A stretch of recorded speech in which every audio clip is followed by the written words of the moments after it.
Selamat siang, jumpa lagi dengan Denok Ayu Novel.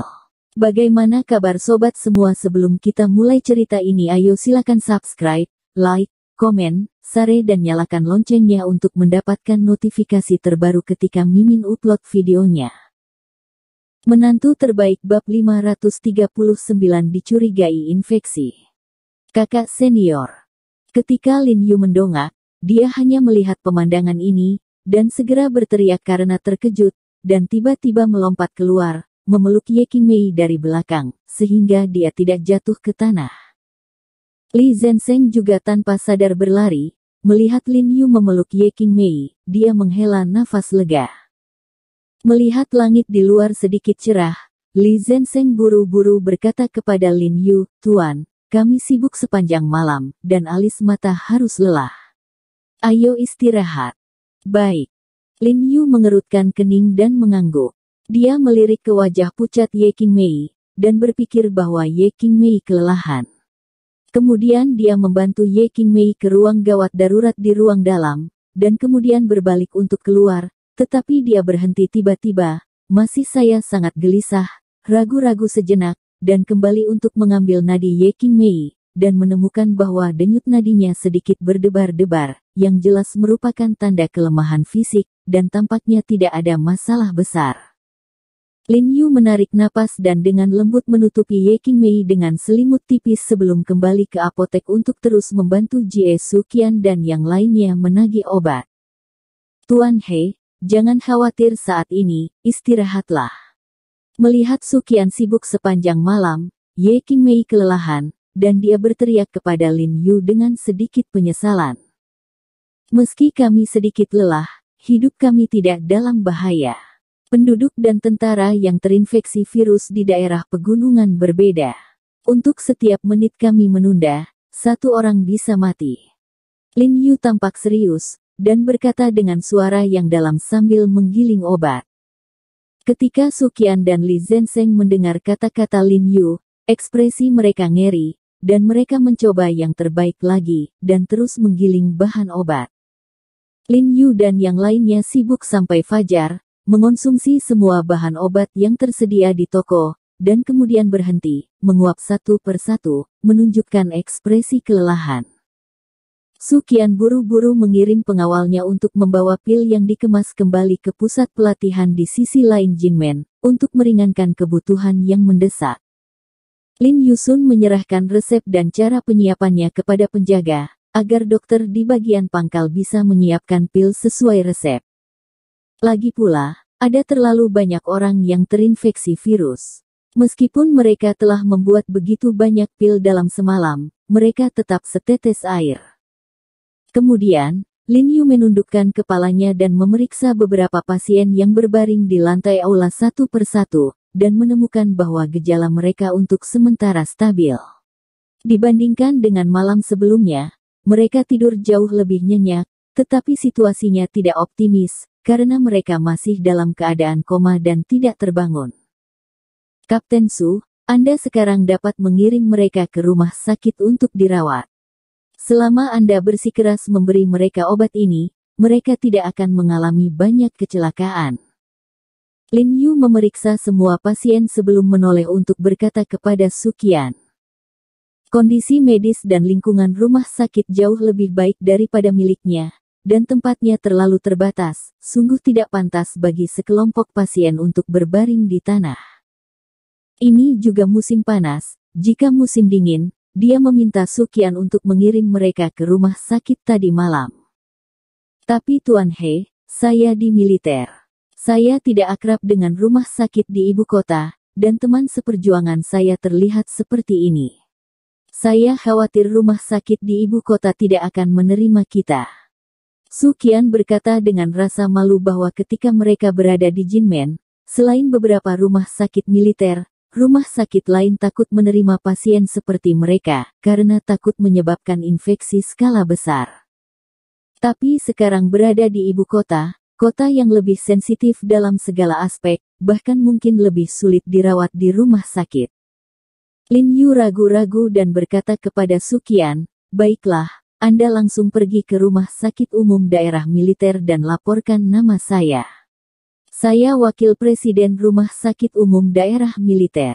Anda menjelaskan kepada mereka bagaimana virus ini ditularkan dan beritahu mereka. Aku membiarkanmu melewati mereka, dan mereka pasti akan membawamu masuk. Ketika Lin Yu merawat He Zizhen terakhir kali, Zhao Zongji telah mempekerjakan Lin Yu sebagai Wakil Presiden Rumah Sakit Umum Daerah Militer dan Kepala Departemen Pengobatan Tradisional Cina Rumah Sakit Umum Daerah Militer. Selain itu, gedung perkantoran dan bangsal Departemen Pengobatan Tradisional China sedang diperbaiki dari waktu ke waktu. Karena dia adalah wakil dekan, tidak masalah untuk mengatur pasien sebanyak itu. Apakah kamu Wakil Presiden Rumah Sakit Umum Daerah Militer? Su Qian tidak bisa menahan tercengang ketika mendengar ini, dia jelas sangat terkejut dan tampak sedikit sulit dipercaya. Tuan He, apakah Anda seorang tentara? Wakil Komandan Kompi Sun Haibo bertanya dengan heran. Ya, dulu, tapi sekarang tidak lagi. Lin Yu teringat pemecatannya dari Departemen Intelijen Militer dan tidak bisa tidak menggelengkan kepalanya dengan senyum pahit. Itu dia. Sun Haibo bingung dengan biksu kedua. Kapten perusahaan Su, apa yang kamu lakukan dengan Linglung? Kirim orang-orangmu ke rumah sakit. Melihat Su Qian dan Sun Haibo berdiri diam, Li Zhensheng dengan cepat mendesak mereka berdua. Su Qian dan Sun Haibo saling melirik, dan mereka jelas tidak mempercayai kata-kata Lin Yu. Mereka tahu bahwa Lin Yu adalah seorang dokter jenius kecil yang terkenal di ibu kota, dan mereka telah menyaksikan keterampilan medis magis Lin Yu sekarang, tetapi mereka tidak dapat percaya bahwa Lin Yu telah menjadi Wakil Presiden Rumah Sakit Umum Komando Militer di usia muda. Karena mereka tahu bahwa Rumah Sakit Umum Daerah Militer adalah rumah sakit teratas dan paling terkenal di ibu kota dan seluruh rumah sakit daerah militer Huaxia, jadi meskipun keterampilan medis Lin Yu luar biasa, jika dia ingin menjadi Wakil Presiden Rumah Sakit Umum Daerah Militer di usia muda, itu benar-benar agak malam yang fantastis. Dan Lin Yu bahkan bukan seorang prajurit. Namun, Lin Yu hanya membantu mereka menyelamatkan rekan seperjuangan mereka. Mereka berdua terlalu malu untuk memberitahu Lin Yu secara langsung bahwa mereka tidak mempercayainya. Jadi Su Qian berkata kepada Lin Yu, Tuan Ho, dapatkah Anda memberi saya kartu nama? Saya begitu berada di rumah sakit, mudah menemukan seseorang untuk merespons. Kartu nama, ini, aku benar-benar tidak tahu dari mana aku mendapatkannya. Lin Yu sedikit terkejut, teringat bahwa dia memiliki kartu nama Zhao Zongji, tapi dia lupa menaruhnya di sana. Zhao Zongji menggunakan telepon kantor untuk menghubunginya pada hari kerja. Dia jarang menghubungi Zhao Zongji, jadi dia tidak pernah menyelamatkan Zhao. Ketika Su Qian menanyakan nomor telepon Zongji, dia terhenti. Nomor ponsel apa yang Anda inginkan? Setelah Anda pergi ke sana, sebutkan nama suami kami. Banyak orang tahu bahwa mereka dengan sendirinya akan menerima Anda. Li Zhensheng berkata kepada Su Qian dan Sun Haibo dengan tidak sabar, lalu dia menatap mereka dan mengerutkan kening. Kenapa, kamu tidak percaya suami kita? Tidak, kami tidak tahu jalannya. Kami takut tersesat di jalan atau semacamnya.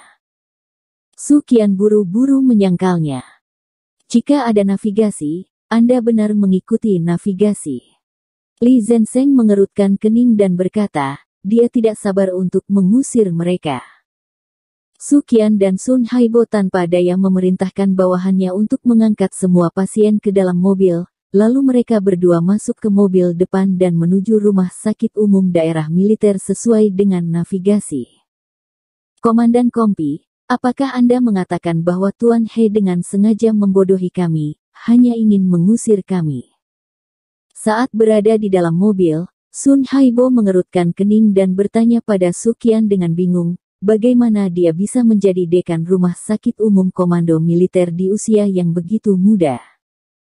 Kecurigaannya tidak masuk akal. Bagaimanapun, rekan-rekannya sangat sakit, dan tidak ada yang ingin sekelompok pasien dengan virus mematikan seperti itu tinggal di wilayah mereka sendiri. Sangat mungkin Lin Yu membuat kebohongan untuk mengusir mereka. Tidak, Tuan, dia tidak seperti orang seperti itu. Su Qian berkata dengan ragu-ragu, lalu wajahnya menjadi lurus, dan dia berkata dengan sungguh-sungguh, selain itu, bahkan jika Tuan He dengan sengaja mengusir kita, kita tidak bisa menyalahkannya, dia telah melakukan yang terbaik untuk kita. Jika bukan karena He Jiarong, rekan seperjuangan mereka masih tidak tahu apa yang akan terjadi. Sun Haibo mengangguk dengan sungguh-sungguh ketika dia mendengar ini, dan tidak mengatakan apa-apa. Tak lama kemudian, keduanya membawa anak buahnya ke rumah sakit umum daerah militer dan langsung menuju gedung rawat jalan.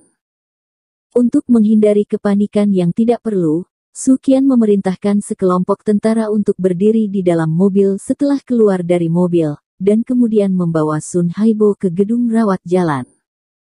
Sun Haibo melirik ke gedung rawat jalan yang sangat megah itu, hatinya menjadi semakin berdebar, berpikir bahwa sebagian besar Lin Yu berbohong kepada mereka. Halo kawan. Su Qian berjalan ke arah dua perawat muda yang diterima di meja informasi untuk memberi hormat, dan kemudian memperkenalkan pasukan dan keberadaannya. Apakah Anda memiliki pasien yang perlu dirawat di rumah sakit? Perawat kecil di meja resepsionis terkejut sedikit, dan kemudian dengan sabar berkata, ini membutuhkan rumah sakit yang hadir untuk mengkonfirmasi sistem. Anda dapat mendaftar terlebih dahulu, dan kemudian pergi ke klinik terkait untuk menemui dokter. Jika perlu, dokter dengan sendirinya akan mengatur Anda untuk dirawat di rumah sakit.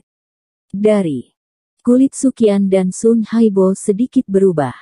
Mereka secara alami tahu proses normal menemui dokter, tetapi rekan-rekan mereka tidak sakit normal. Jika mereka mengikuti prosedur normal, dokter mengetahui bahwa mereka terinfeksi virus yang mematikan. Bisakah mereka diobati? Belum lagi, meski mendapat dokter, mereka tidak akan diizinkan tinggal di sini.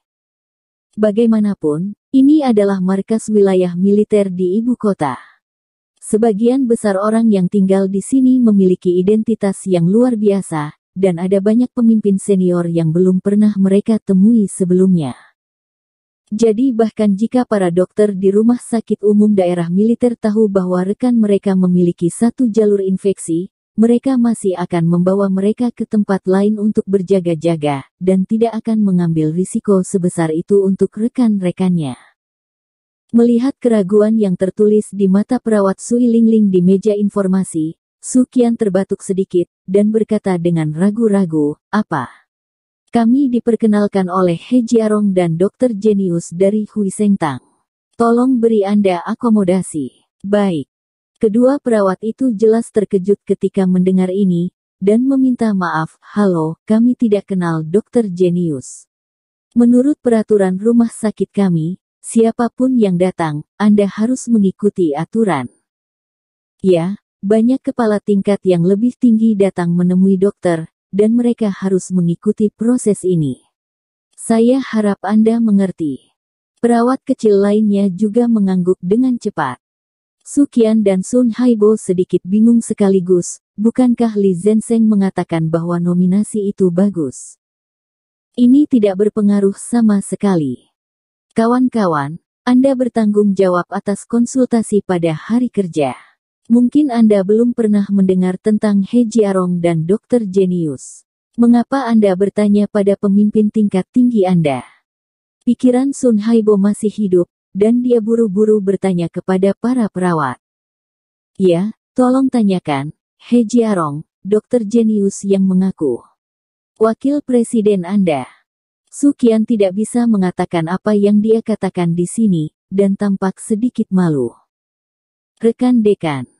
Ketika kedua perawat mendengar ini, warna kulit mereka sedikit berubah, dan kemudian mereka akan menelepon untuk menanyakan, tetapi ketika mereka mendongak, mereka tiba-tiba melihat wakil direktur operasi lewat di sini, dan segera memanggilnya, Direktur Sun, tolong tunggu sebentar. Direktur Sun dimarahi oleh dua perawat muda yang cantik. Dia sangat senang. Dia bergegas dan berkata dengan penuh semangat, dua kolega yang cantik, apa yang Anda inginkan? Direktur Sun, Kedua kawan ini berkata bahwa mereka diperkenalkan oleh seorang dokter jenius He, dan biarkan kami membantu rekan mereka mengatur bangsal. Saat kedua perawat kecil itu berbicara, mereka melirik kedua Sukian. Dokter jenius apa? Dokter jenius apa? Direktur Sun mengerutkan kening dan melirik barisan Sukian dan bahu Sun Haibo. Melihat dua orang, satu letnan dan satu kapten, jejak penghinaan melintas di antara mereka. Bagaimanapun, di rumah sakit umum daerah militer tempat kolonel dan jenderal besar berjalan, barisan dua orang ini terlihat terlalu buruk. Ya, dia adalah dokter jenius, He Jiarong dan dokter jenius dari Hui Sengtang. Sukian mengangguk dan berkata dengan tergesa-gesa, dia juga berkata bahwa dia adalah wakil kepala markas besar wilayah militer Anda. Rekan dekan. Direktur Sun tiba-tiba mencibir ketika dia mendengar kata-kata itu, dan penghinaan di matanya menjadi lebih intens. Dia mengangkat dadanya dan mencibir, dekan kami, dekan Ji, dan wakil dekan Zhao Zongji, dekan Zhao, dekan Chen, dan dekan Liu. Kami semua mengenal satu sama lain dan telah makan bersama mereka. Ketika Direktur Sun mengatakan ini, nadanya penuh dengan kebanggaan dan kebanggaan. Dia dengan sengaja melirik kedua perawat kecil di meja informasi dengan sedikit membual, lalu mendengus, dan memandang Sukian dan Sun Haibo dengan wajah sombong. Saya belum pernah mendengar tentang Din He. Saya pikir Anda ingin masuk ke perairan yang bermasalah. Kalau begitu saya beritahu Anda, kali ini Anda bertemu orang yang salah, keluarlah. Mengatakan bahwa dia sangat tidak sabar dan melambai ke Sukian dan Sun Haibo, seolah mengirim dua pengemis. Sukian dan Sun Haibo tidak bisa membantu tetapi tenggelam di bawah penghinaan, dan tubuh mereka penuh dengan darah. Tetapi mereka tahu bahwa ini adalah rumah sakit umum daerah militer, jadi mereka tidak berani sombong dan hanya bisa menahan amarah mereka. Dokter macam apa Anda? Anda mungkin tidak bisa menghubungi dekan sama sekali pada level Anda. Sukian berkata kepada Direktur Sun dengan sangat kesal. Levelku tidak cukup. Direktur Sun menunjuk ke hidungnya dan mendengus, apakah kalian berdua tidak dapat memahami kata-kata manusia? Aku bahkan telah bertemu dengan direktur utama rumah sakit kita, Jidin.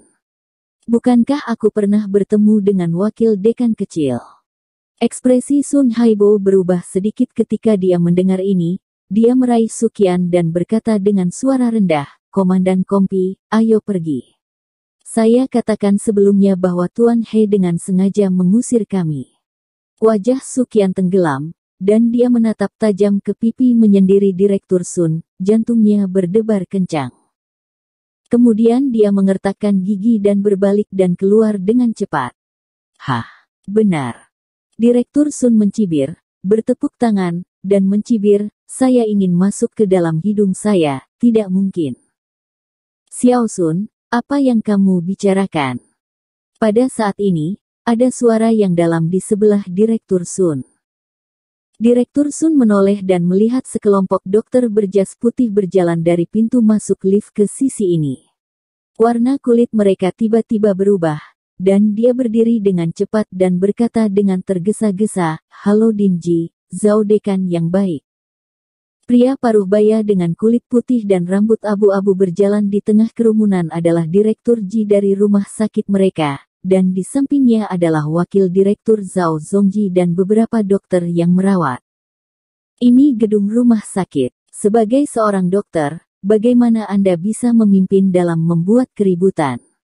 Zhao Zongji mengerutkan kening dan memarahi Direktur Sun. Ya, Din Zhao, maaf, saya salah.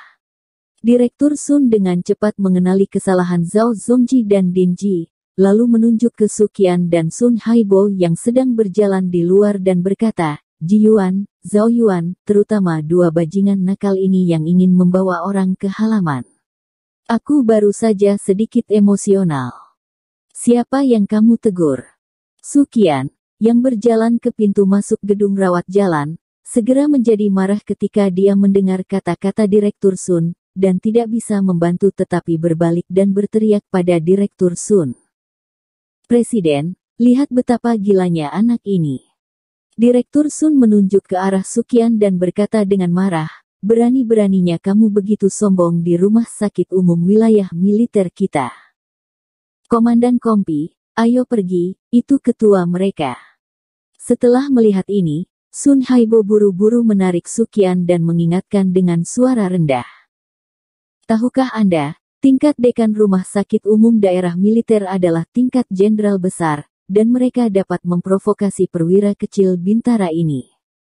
Orang-orang di rumah sakit umum wilayah militer mereka tidak bisa bersumpah, kan? Sukian berjalan keluar bersama Sun Haibo, dan berkata dengan marah, Tuan dia dengan jelas mengatakan ini, dia adalah wakil dekan di sini. Dinji dan Zhao Zongji tidak bisa menahan ekspresi mereka ketika mereka mendengar ini. Zhao Zongji berteriak pada Sukian, tunggu, apa yang baru saja kamu katakan? Tuan He. Ya, Yuan Zhao, kedua orang ini sangat pandai berbaikan, mengapa wakil presiden rumah sakit kita meminta mereka untuk datang? Katamu itu bukan omong kosong. Sebelum Sukian dan yang lainnya dapat berbicara, Direktur Sun segera datang dan menjelaskan kepada Zhao Zongji, saya baru saja memarahi mereka untuk apa yang saya inginkan. Tutup mulutku. Zhao Zongji berteriak pada Direktur Sun dengan sedikit kesal, lalu berjalan cepat ke Sukian dan buru-buru bertanya, kawan ini, Tuan He yang baru saja Anda sebutkan, tetapi Tuan He Jiarong He dari Hui Sengtang. Ketika Sukian dan Sun Haibo mendengar kata-kata Zhao Zongji, mereka mengangguk dengan cepat dan berkata, ya, ini Tuan He. Tuan He berkata bahwa dia adalah wakil presiden rumah sakit Anda, jadi kami ada di sini. Ya, Tuan He memang wakil presiden rumah sakit kami, yang bertanggung jawab atas Departemen Pengobatan Tradisional China. Zhao Zongji buru-buru mengangguk ke arah Sukian. Sukian dan Sun Haibo segera sangat gembira ketika mereka mendengar ini. Mereka saling melirik dan sangat bersemangat sehingga Tuan He tidak berbohong kepada mereka. Direktur Sun di belakangnya tercengang ketika dia mendengar ini dan mengira dia salah dengar. Dia buru-buru menoleh untuk bertanya pada Dinji, tetapi ekspresi Dinji juga membaik, dan dia berjalan ke arah Sukian dan Sun Haibo dengan bersemangat dan berkata dengan bersemangat, ya. Din dia memintamu untuk datang, apakah ada sesuatu? Sukian mengangguk dengan penuh semangat, lalu memberitahu Dinji dan Zhao Zongji tentang niatnya. Mengetahui bahwa rekan-rekan Sukian terkena virus mematikan yang tidak dapat disembuhkan, Dinji dan Zhao Zongji tidak dapat membantu mengubah wajah mereka pada saat yang bersamaan. Mereka saling memandang dan tampak sedikit curiga. Dinji menarik Zhao Zongji ke samping dan berbisik, Lao Zhao, jika virus ini menyebar, itu akan merepotkan masa depan Anda dan saya kecil, dan kehidupan orang-orang di Beijing besar. Dinji, kekhawatiranmu bukan tidak masuk akal, tapi karena Tuan He mengatakan itu hanya akan ditularkan melalui darah, itu pasti benar. Kurasa kita harus mempercayainya. Zhao Zongji mengerutkan kening dan berkata kepada Dinji, jika kita tidak bisa mempercayainya, lalu mengapa membiarkan dia menjadi wakil dekan kita? Kamu benar. Dinji ragu-ragu sejenak, dan kemudian mengangguk dengan penuh semangat, sekarang kamu atur seseorang untuk membersihkan ruang isolasi dan membiarkan tentara ini tinggal. Zhao Zongji segera setuju, lalu menoleh ke Sukian dan Sun Haibo dan berkata, bawa orang-orangmu, ikut denganku. Sukian dan Sun Haibo langsung senang, dan buru-buru mengikuti Zhao Zongji. Presiden Ji, kapan rumah sakit kita memiliki wakil presiden? Direktur Sun, yang bereaksi di samping, bertanya dengan Din Chongji yang agak terkejut. Xiao Sun, bukannya aku bilang kamu, bahkan pemimpin rumah sakitmu sendiri tidak tahu, apa kamu bilang kamu bisa melakukan pekerjaanmu? Dinji tidak menjawabnya, mengerutkan kening dan meliriknya, lalu berjalan pergi dengan tangan di belakang punggungnya, meninggalkan Direktur Sun dengan keringat dingin yang pucat di kepala dan wajah bingung. Setelah Lin Yu menunggu Su Qian dan yang lainnya pergi, dia meminta Do Xingyi untuk duduk di dokter untuk dirinya sendiri, dan menelepon Jiang Yan. Setelah berbicara tentang situasinya tadi malam, dia tidak bisa mengatur sarapan, jadi dia terjun ke apotek lagi dan mulai kembangkan obat-obatan yang dapat membunuh virus mematikan ini. Ia tahu bahwa dengan super mematikan dari virus ini, jika menyebar maka akibatnya akan menjadi malapetaka. Meski virus ini hanya dapat ditularkan melalui darah, satu saluran, ia tidak dapat menjamin bahwa saluran penularan lainnya tidak akan meluas dalam proses mutasi dan evolusi virus. Jika virus ini menjadi cara penularan melalui udara, itu akan menjadi bencana besar bagi Beijing dan bahkan seluruh China. Jadi dia harus menemukan cara efektif untuk membunuh virus ini sebelum ini terjadi. Tapi segalanya lebih rumit dari yang dia pikirkan, dan sepanjang pagi berlalu dalam sekejap, dan dia masih belum mendapatkan keuntungan sedikit pun. Menjelang siang, Do Xingyi tiba-tiba berlari masuk dari pintu dan berkata dengan nada bersemangat, "Tuan, ini tidak baik, Anda pergi dan menemui Sister King Mei, sepertinya ada sesuatu yang tidak beres." Kulit Lin Yu berubah tiba-tiba, dia buru-buru melepas sarung tangannya, berjalan keluar, dan berkata dengan cemas, "Ada apa?" "Saya ingin meminta Suster King Mei bangun untuk makan malam," tetapi setelah meneleponnya beberapa kali, dia menolak untuk setuju. "Saya melihat wajahnya memerah dan mengira dia sedang flu, jadi saya mencoba denyut nadinya, dan ternyata denyut nadinya sangat aneh." Do Xingyi buru-buru berkata setelah Lin Yu. Kulit Lin Yu sangat bermartabat, dan dia berjalan dengan cepat ke dalam ruangan, dan melihat wajah dan leher putih asli Ye King Mei menunjukkan warna merah muda yang menjulang. Hatinya tiba-tiba bergetar, dan tangannya gemetar tak terkendali, punggungnya bergetar. Ada keringat dingin. Meskipun dia belum mendapatkan denyut nadinya, dia memiliki firasat samar di dalam hatinya bahwa dia tahu bahwa Ye King Mei mungkin terinfeksi virus mematikan itu. Mustahil, mustahil, mutlak tidak mungkin. Hati Lin Yu bergetar dan terus berdoa pada dirinya sendiri, lalu perlahan-lahan berjongkok ke samping Ye King Mei, mengulurkan tangannya, dan dengan lembut menutupi pergelangan tangan putih Ye King Mei. Bersambung. Terima kasih kepada kalian yang telah menonton video ini. Jangan lupa tekan tombol subscribe-nya dan nyalakan notifikasinya untuk mendapatkan video-video seru lainnya dari Denok Ayu Novel.